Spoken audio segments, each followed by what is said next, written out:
Mesdames, Mesdemoiselles, Messieurs, bonjour, bienvenue dans l'émission En marchant sur les traces des poilus. Aujourd'hui consacré à un petit village du Nord-Meusien qui se situe à 5 km au sud de Spincourt et à 10 km au nord d'Étain. Je veux parler du village de Goligny-Curtis. Il s'appelait ainsi à l'an 980. Il a eu plusieurs vocables. Gurény-Curtis, Goligny-Curtis, Gourin-Curia, et puis, en patois, Gourécou et Gourincourt. Avant de parler de la bataille de Gourincourt qui a eu lieu le 24 août 1914 aux abords de ce village, parlons un peu de son passé. Il a eu un passé assez riche, historiquement parlant. Son église, construite au XIIIe siècle, une infrastructure romane, donc est dédiée à Saint-Martin, qui est fêté le 11 novembre. Cette église fortifiée a servi surtout pour la protection des habitants, notamment lors de l'invasion des Suédois en 1647, où une partie de la population a été massacrée d'ailleurs. Cette infrastructure donc a changé au fur et à mesure des siècles depuis sa construction originale, avec l'ajout ici à gauche de l'église donc du clocher qui est vraiment indépendant. Une particularité concernant cette église, c'est ici l'oculus. Alors l'oculus était communément appelé le voir-Dieu. Et il y était de tradition, à une certaine époque, que les paysans du village, lorsqu'ils partaient au champ le matin pour y revenir que le soir, venaient ici donc voir Dieu et l'implorer pour qu'il puisse passer une excellente journée. Je vous ai montré sur la façade est l'oculus, le voir Dieu en façade externe, et ici vous l'avez en façade interne. Nous avons le bonheur d'avoir encore un des derniers clochers de village muni encore des cordes pour sonner les cloches. Je me rappelle, enfant, dans mon petit village de Chalaine, quand c'était mon tour, j'adorais, car plus on tirait, plus on montait. Et c'était franchement bien d'être en suspension. Alors cette église qui est dédiée finalement à deux saints, Saint-Martin et Saint-Pierre d'Angélé, qui honorait une chapelle aujourd'hui détruite à proximité de Gourincourt. Mais aussi nous avons une particularité, ça concerne cette plaque qui a été posée en mémoire de l'ancien maire Raymond Muller, qui était maire de Gourincourt de 1966 à 2002, et sa générosité a permis en 2008 de rénover donc l'église.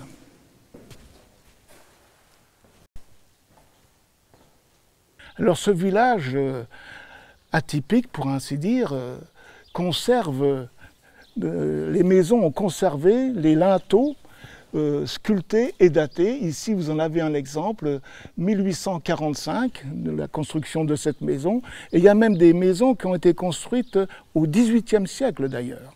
Pour parler de la population du village, avant la Révolution, le nombre d'habitants était exprimé en feu. Un feu était égal en gros à 5 à 6 habitants. En 1837, il y avait 205 habitants ici dans ce village. Et puis la population a commencé à décliner. Vers 1900, il y avait encore 155 habitants. Et en 1914, à l'époque qui nous concerne, il y avait quelques 140 âmes qui vivaient encore ici. Et aujourd'hui, finalement, c'est 40 habitants, mais on peut y adjoindre donc une vingtaine de résidents secondaires. Alors il a traversé toutes ces époques, y compris celle de la Révolution, à savoir que lors de cette Révolution, il a été chef-lieu de canton, c'est vous dire l'importance de ce village, donc chef-lieu de canton de 1790 à 1800. Il y avait plusieurs villages aux alentours, donc dépendait Éton, Vadoncourt et les écarts du village comme l'écart de Bellevue. Pour parler de l'écart de Bellevue, il y avait à l'époque, notamment en 1861, d'après un relevé cadastral, donc une fabrique de pompes qui est bien sûr aujourd'hui n'existe plus.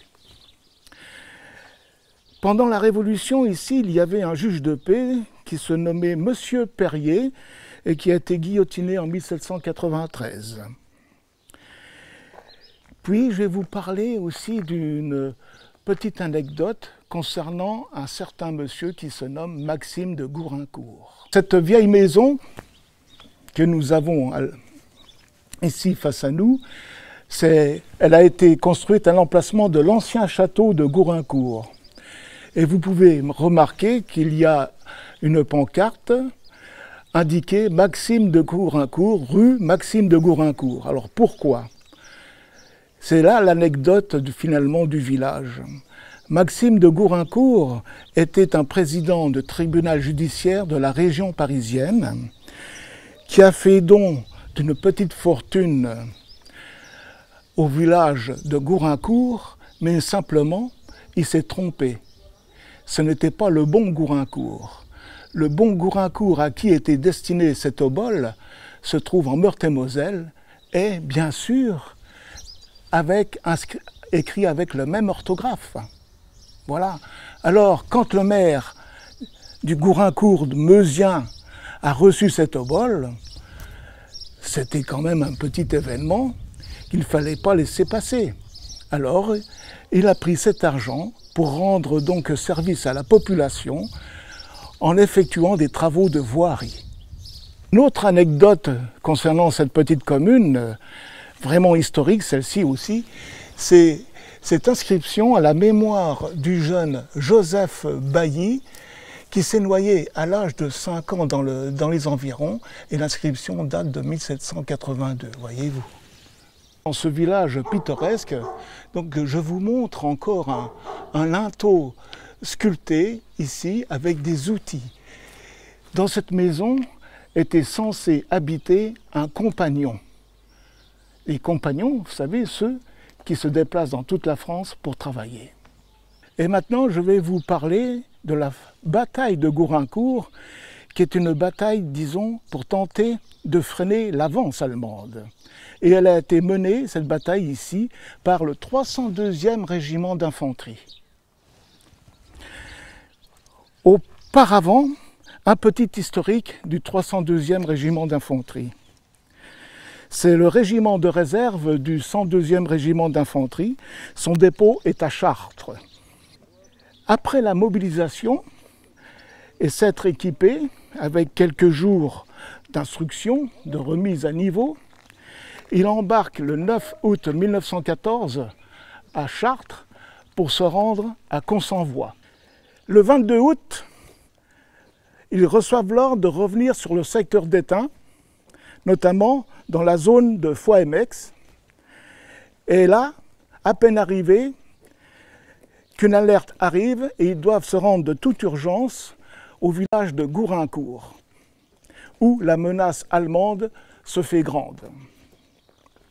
Le 23 août, le lieutenant-colonel Destieux donne l'ordre à son régiment de creuser des petites tranchées de défense au-delà du village de Gouraincourt, dans la plaine de la Wavre, faisant face à la voie ferrée. Et puis, le 24 août au matin, renforcement donc des défenses, et là, la bataille va se déclencher. C'est ce que je vais vous montrer sur carte. Alors, pour parler de la bataille de Gouraincourt, situons les lieux. Sur la carte de la Meuse, nous avons donc Étain, Spincourt. Gouraincourt se trouve ici, 5 km de Spincourt en gros, et 10 km d'Étain. Les villages à proximité, dont Rémy-la-Canne, dont Marie-Baroncourt, Éton, Vaudoncourt. Voici ces villages qui auront une certaine importance lors de la bataille du 24 août 1914. Maintenant, Expliquons la bataille sur une carte au 25 millième. Donc la bataille de Gouraincourt se situe dans la plaine de la Wavre que vous avez face à vous ici. Nous pouvons remarquer la ligne de chemin de fer qui est pratiquement au même endroit que les pylônes électriques que vous avez en arrière-plan. Gouraincourt, donc, je l'ai donc de flanc derrière moi là. Position des forces. C'est la 3e armée française commandée par le général Ruffet, qui sera limogé d'ailleurs le 30 août et remplacé par le général Saraï, qui se trouve dans le secteur avec le 6e corps d'armée. Position allemande. Les Allemands, donc c'est la 5e armée allemande, commandée par le Kronprinz, mais surtout assistée par le général Constantin Schmidt von Knoll-Bersdorf, qui est son bras droit et qui lui commande finalement. Viendra en renfort de Metz la 33e division d'infanterie allemande. Les forces se préparent. En plus, il y a de l'artillerie. Dans le secteur de Bouligny, vous avez de l'artillerie lourde allemande, donc déjà des gros calibres. En plus, ils ont de l'artillerie de campagne au bois Martin. Le 24 au matin, à 8h, 8h30, l'artillerie lourde basée dans le secteur de Bouligny déclenche des feux intenses sur tout le secteur de Gouraincourt, Éton, Vaudoncourt. D'ailleurs, quelques maisons du village en font les frais et l'église sera quelque peu endommagée.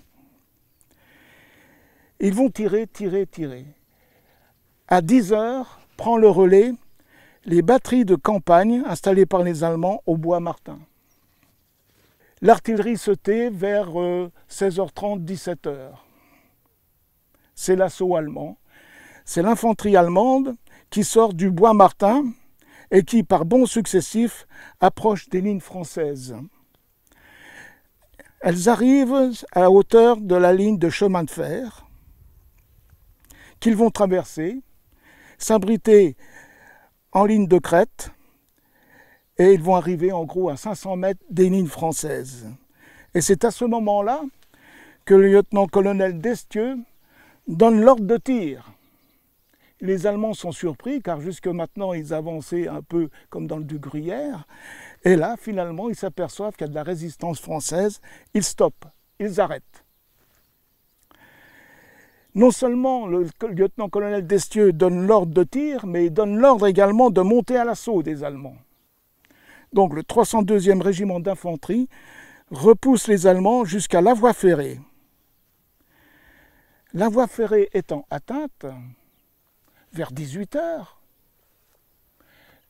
soudainement les Français entendent le cessez-le-feu à 2 reprises. Ils ne savent plus où ils sont. Mais qui a bien donné l'ordre de cesser le feu? D'ailleurs, ça surprend le lieutenant-colonel Destieux lui-même, qui n'a jamais donné l'ordre de cesser le feu. Il s'agissait tout simplement d'un stratagème allemand pour amener donc les doutes aux soldats français qui arrêtent de tirer. Profitant de cette déconvenue, les Allemands rebroussent chemin en toute sécurité, ramenant avec eux leurs blessés. Les Français ne poursuivent pas les Allemands. Au contraire, ils se maintiennent sur leur position. En soirée, arrive le général commandant la 107e brigade, qui fait ravitailler en urgence en munitions le 302e régiment d'infanterie, et après analyse de la situation en relation avec la 54e division d'infanterie, il donne l'ordre finalement d'évacuer Gouraincourt. Tout le secteur-là est libre. Les Allemands en profitent. Il est minuit. Ils reviennent donc à la rescousse, rechargés, mais là ils trouvent plus de Français. Ils sont partis et ils vont occuper donc les villages d'Éton, de Gouraincourt, de Vaudoncourt et d'autres petits villages pendant 4 années. Ainsi, donc, se termine la bataille finalement de Gouraincourt qui a duré que quelques heures. Au départ des Français, lorsqu'ils quittent le village, les Allemands l'investissent et vont l'occuper pendant 4 années. Ils feront même pousser du houblon dans les champs bordant le village. Ils creuseront même des puits, car l'eau est très importante avec justement le nombre de chevaux qu'ils afflaient. Alors, je vous invite maintenant à découvrir ce village, les maisons occupées essentiellement par les Allemands.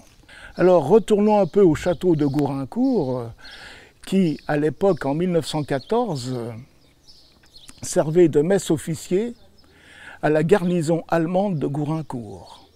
Alors, nous sommes ici à la mairie du petit village de Gouraincourt, qui, pendant l'occupation allemande, était donc abrité une salle d'opération, une infirmerie, un poste de secours où il y avait des petites interventions chirurgicales.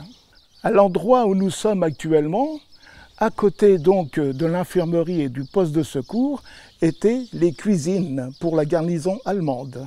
Alors ici, dans cette petite rue qui mène dans les champs, donc vous avez ce hangar ou cette grange où logeait à l'époque de l'occupation allemande la troupe à l'intérieur. À l'intérieur, vous avez un grand poteau central encore avec des inscriptions allemandes et j'en ai même la photo. Alors concernant les occupations des maisons par les Allemands, ici,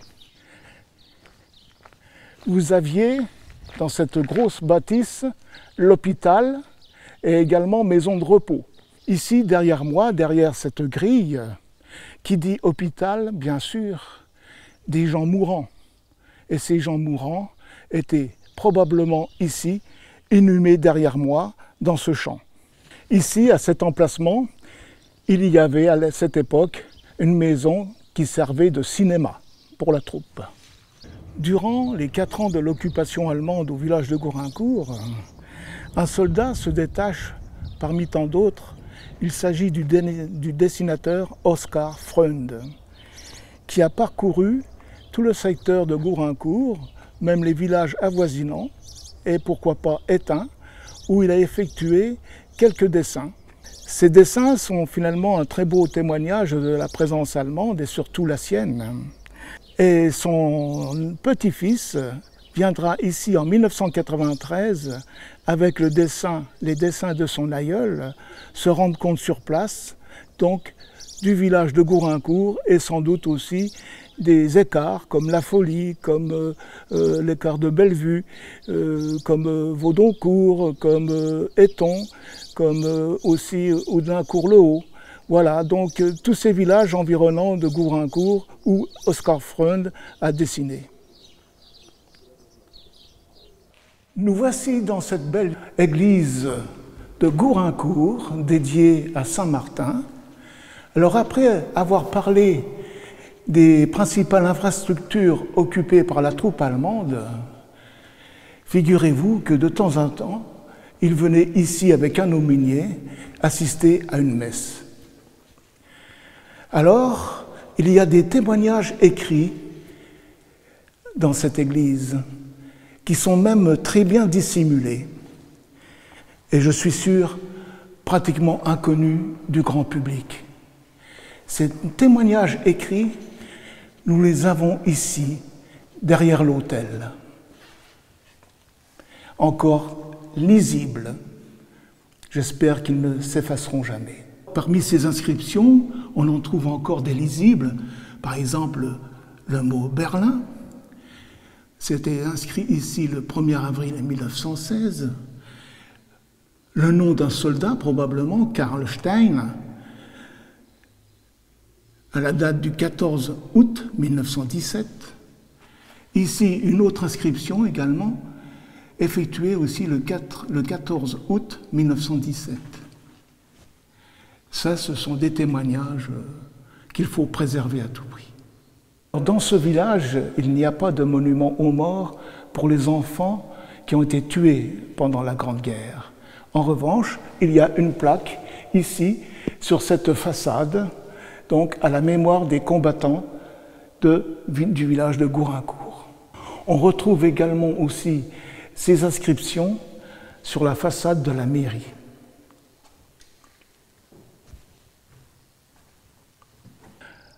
Alors le 302e régiment d'infanterie s'est tellement bien comporté qu'après-guerre, les gens du village et le maire de l'époque ont décidé d'élever à sa gloire donc ce monument.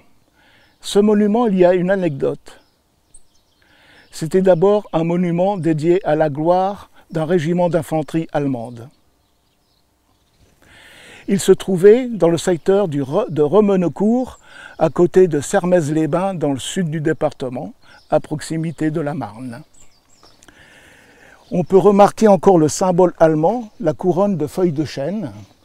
À l'intérieur, il y avait la croix de fer. La croix de fer a été rabotée pour y graver le numéro du régiment d'infanterie, le 302e. Au revoir, chers amis. À bientôt.